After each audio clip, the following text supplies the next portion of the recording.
when you start talking about police violence, the how black people react to it, how we react to it, and then you layer on culture and class issues and all those things. It's a lot for one movie to try to work through. Oh yeah, definitely. He bit off a lot there. It was very. And he was very Bit off a ambitious lot there. and very ambitious. Um, and the social economical complexities that we're about to delve into and discuss.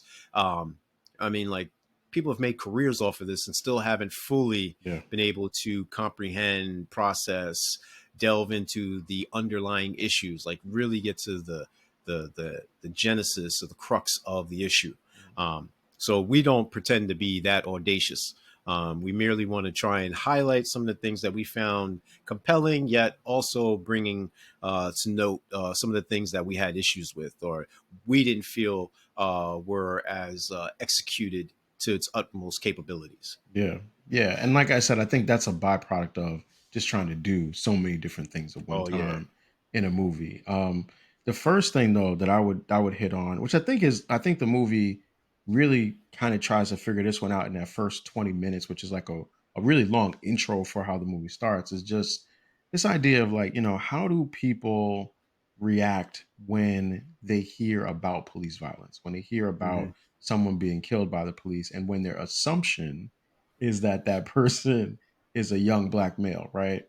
And I thought that scene did a good job of sort of capturing all of the conversations that happen, particularly when you're kind of understanding against the backdrop of James and Vanessa, who are, seemingly very well to do, affluent Mm. black people who, have their liquor closet, their liquor shelf and everything with the strobe lights on it.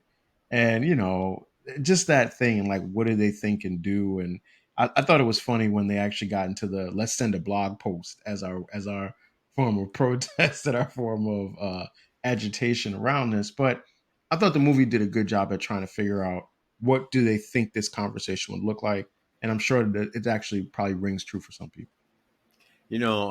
There was a multitude of things that were going on, which I think leads to some of the problematic issues I had with the movie.